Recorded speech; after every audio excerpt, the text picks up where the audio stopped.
돼요? 예, 대한민국 검사의 대표 상징이 윤석열 검사가 됐다는 현실이 매우 안타까운 것 같습니다. 박상현 검사는 교도관들에게 자신의 지시를 따르지 않을 경우 공무집행 방해, 직무태망으로 기소하겠다고 협박하신 적 있습니까? 없습니다. 네, 상부에 보고하면 공무상 직무누설로 기소하겠다고 협박한 적 있습니까? 전혀 없습니다. 네. 보통 출정을 하면 보통 구치감으로 이동해서 식사를 하죠. 평일에는 그렇습니다. 예. 그런데 이화영, 김성태, 방용철이 5월 17일에 이 저녁 식사를 위한 구치감으로 이동했다는 자료가 없는데 혹시 이거는 어떻게 보십니까? 교도관들의 출정 기록 누락인가요? 단순 누락? 제가 그 부분 잘 모르겠습니다. 모르겠어요? 예. 6월 21일 출정일지에 5시 5분에 안부수의 딸이 검사실에 와서 안부수 면회 가능 여부에 대해서 물어봤고 조사 중인 가족 면회는 안 된다고 했으나 결국 만남이라고 교도관이 작성해 놓은 자료가 있습니다.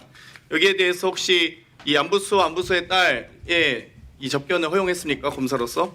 예, 그때 당시 안부수 씨가 조사 중에 그 자신의 휴대폰을 딸 집에다 있냐만 말씀. 뒀다고 해서 딸한테 그것을 가지고 오라고 해서 그래서 그것을 만남 증거로 허용했죠. 받았습니다. 네, 알겠습니다. 들어가. 예, 근데 전혀 문제 없는 내용입니다. 예, 그리고 나서 안부수 씨의 진술이 번복되는 과정이 있죠. 들어가셔도. 예, 전혀 아닙니다. 네, 들어가세요. 네. 어차피 나중에 수사하면 밝혀지겠죠. 감찰부장님 앞으로 나와주세요. 김성동 감찰부장님. 대선 2주 전에 박성재 전 법무부 장관이 5월 19일 날 감찰부장을 임명했습니다. 네. 예, 거기에 대해서 그 권한 인사권 행사가 적법하다고 생각하십니까? 정당하다고 생각하세요? 저는 공개 모집에 응모를 했고 인사위원회 면접을 거쳐서 그러니까 탄핵돼서 대통령의 권한이 거리가 되어 있는데 이미 사실상 그러니까 직무가 정지되어 있는 그러니까 이미 탄핵이 인용되어서 사실상 대통령의 권위와 권한을 상실한 상태 아니었습니까? 그런데 그 상실된 대통령에 의해서 임명된 법무부 장관이 대선을 2주 앞두고 임명권을 행사하는 게 적절하다고 보세요? 인사권자의 판단은 제가 관여할 부분은 아닌 것 같습니다. 네. 그러면 이 비상계엄에 대해서는 위법 위헌적이었다고 생각하세요? 12.3 비상계엄? 검찰에서 이미 위법성을 인정한 터 위에서 기소한 것으로 알고 있습니다. 8월 19일 날 정성호 법무부 장관이 감찰 지시라고 이 수사 3과 감찰 3과에서 김윤용 당시 과장이 21일에 김정민 남경민 수사관 입건하죠. 그렇죠? 네, 그렇습니다. 근데 이 남경민 수사관이 감찰 3과에서 저를 불러주시기만을 기다리고 있었는데 단 한 번도 저를 불러서 대면 조사 않으신 채 하루 만에 피의자로 입건되었습니다. 국민들께서 보시기에도 매우 불공정할 것이라고 생각합니다. 라고 하는데 거기에 대한 입장 있으세요? 구체적인 지금 사안에 대해서 말씀드리기 곤란합니다. 한 차례 소환 조사 없이 입건한 것에 대해서 적당한 절차였냐고 물어보는 겁니다. 적당한 절차라고 보세요? 여러 국민적 의혹이 있었기 때문에 부실 감찰 의혹이 있겠죠? 당연히. 저희는 철저히 하기 위해서 필요한 조치를 취했습니다. 21일 날 입건하고 나서 27일에 김윤용 감찰부 수사 3과장이 감찰 3과장이 바로 일주일 만에 중앙지검으로 발령이 나요. 여기에 대해서 어떻게 보세요? 감찰 과정이 부실했습니까? 아니면 이분의 감찰 과정과 의지가 부족하다고 봤습니까? 아니면 단순 그냥 인사이동이었습니까? 인사이동 시기에 발령을 받은 것입니다. 그럼 제대로 조사라도 하고 제대로 감찰을 하고 나서 입건해도 되지 왜 이렇게 감찰을 서둘러나요? 혹시 감찰 입건 바로 하라고 지시하신 바 있습니까? 감찰부장이? 저희는 감찰 과정에서 필요한 조치들을 취했습니다. 그러니까 지휘하실 거 아니에요? 그러니까 뭐 언제 그러니까 소환을 해라 혹은 출석 조사해라 대면 조사해라 이 정도의 얘기는 할 거 아니에요?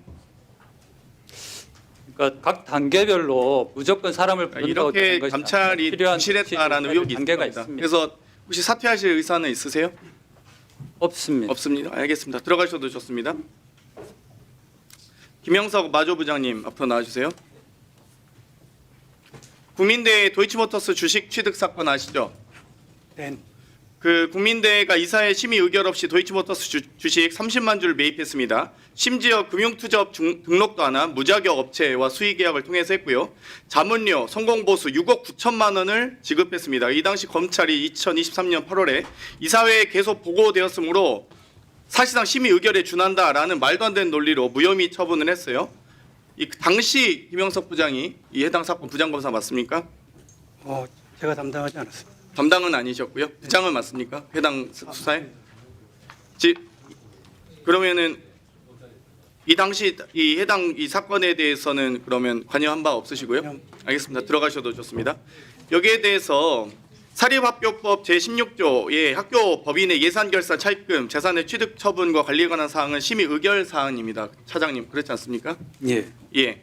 그리고 자본시장법 17조에도 금융투자법 투자업 등록 없이 투자 자문을 영위할 수 없다라고 하는데 국민대가 등록되지 않은 자문사와 수의계약을 맺고 수억을 지급했고요. 심지어 도이치모터스 주식 같은 경우는 손실을 보고 팔았음에도 불구하고 무슨 손실을 봤는데 자문료 뭐 자문을 받았으면 줄 수 있지만 성공 보수비 명목으로 무자격 업체에게 6억 9천만 원을 지급합니다.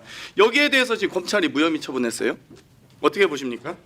의원님 죄송합니다. 저도 그 내용을 처음 듣는 이야기라서 미리 지금 김건희와 관련된 뭐 지금 도이치모터스부터 해서 도이치파이낸셜 뭐 명품백 등등 해서 다 지금 무혐의 주고 있는데 국민대 같은 경우는 김건희 씨에게 박사학위를 수여하고 또 심지어 국민대 이사장은 지금 뭐 무려 4년이나 국감 출석을 불응한 채 도망 다니고 있어요. 심지어 국민대가 이 중앙행정심판위원회에 이 다시 한번 이 재산 처분에 대해서 심의 의결을 요청했는데 둘 다 이 심판원에서도 중대한 위법이다라고 판단해서 위법이라고 판단했는데 이 검찰만 무혐의했습니다. 이거 누구의 도대체 이 무혐의 과정에서 누가 이렇게 했는지는 좀 제가 보기엔 대검 감찰부장께서 감찰할 가능성이 낮아 보이는데 어떻게 생각하세요? 교육부 감사와 그러니까 중앙행정심판위원회에서 다 중대한 위법이라고 했는데요. 무자격자에게 자문받고 성공보수 지급하고 심지어 손해까지 입은 이 도이치모터스 주식에 대해서 제가 보기에는 재수사하셔야 될 것 같은데요. 한번 문제가 있는지 의원님 살펴보고 보고드리도록 하겠습니다. 이 무혐의 준 검사의 지휘 라인도 다 함께 조사하셨으면 좋겠습니다. 예.